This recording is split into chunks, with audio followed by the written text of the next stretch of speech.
million other mobile users in this country pay differential pricing depending on what website, what internet service you access or not. Should big business be allowed to dictate the terms of what you pay, for what, at what time, and of course for what duration? Should the government be listening to big business, or should the government be listening to the voice of the lakhs of people who have come out on the social media space saying this will not do? Meghna Deka, my colleague, that very thought to our guest joining us on the night. I have Karnika Seth with me in the studio. She is a cyber expert. Par Gupta is an author and lawyer joining me from Delhi, as well as Pankaj Mahendra, who is mobile. Karnika Seth set this up for us because the premise that has been sold by the telecom operators is that we are providing the service for which we have had to create at great expense a network. We've had to pay license fees and then enter a Skype,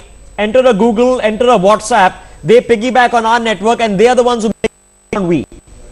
No, I certainly stand for net neutrality because in my view, I mean, if you're on the net, it is a free, borderless space. It is a space which should not be blocked for unreasonable reasons, should not be discriminated who is accessing a particular site, using which broadband, and what is the amount of data being uploaded or downloaded, the speed of the site. All this needs to be equal. It has to be an equal footing, a level playing field. If we only prefer a particular application or a website and prefer a set of websites, say a social media website or otherwise, okay, in comparison to other small time businesses. No, but then why is it? Come on, let's get to the nub of the matter, Karnika Seth. Yes. Why is the government doing this? Is this greed of telecom operators? I mean, several of them, well, Vodafone isn't, but Airtel and others are listed. They are profit-making enterprises. Why do they want to make more money out of this? Let us just realize the situation is this, that today, what is internet? It is not just messaging, which it used to be, like chatting used to be the communicating on emails. Now you have VoIP, you have say mobile TV, you have pay-on-demand TV, and there is a lot of convergence, I will say, rather, in the digital media. So that's progress. So that's progress. However, what they are trying to propose is going to hinder innovation, I believe, because when you want to derive money, a particular say business like this, it should not at the same time infringe on the fundamental right of people. It has to be right to equality is there.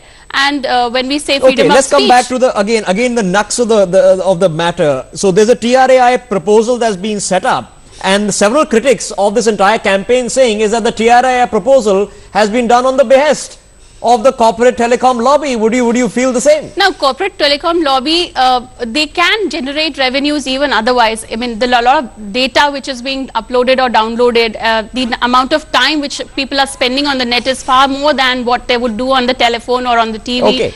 So there is a lot of data usage which is increased, and therefore if they are representatives, if I called up Bangalore, I'm paying X plus 1. If I called up Chennai, I'm paying X plus 2. If I call up Mumbai, I'm paying X plus 3. I know this is my rate. I talk for these many minutes. This is what I end up playing. It's simple, fast, and effective. Why this push? Is it just coming from people, greedy people in the big business? I think it will be a big question mark, because considering transparency to be a prime factor to billing rates, it is something which will really be a questioning point. Simplify it, because let's face it, the billing rate is going to confuse the heck out of you. That's the point. Absolutely. Nobody will go on calculating who has spent what amount of time and surfing what sites, what rates have been charged. That's completely absurd. I also feel that there's a tangent question to it which is very related. They also debate that there is a lot of security concern over use of VoIP or other, privacy may be compromised or ethics may be compromised. I say that when we say internet does need a regulation. Definitely one can regulate even VoIP services. There could be a sort of a regulatory mechanism or a policy made. Yeah, but that doesn't mean, that you pay more for progress. You pay more for progress. India has the cheapest mobile. There could be other ways of channelizing it. There are a lot but what's stopping a telecom, an operator from starting its own voice over service, and which you could pay for? That will be a fair competition, I believe. Yeah, fair competition. This is what we grew up. You're paying for in what particular way? But can we do the devil's advocate argument also? on the behalf of the telecom companies that we've rolled out this network. We spent thousands of crores on getting the licenses.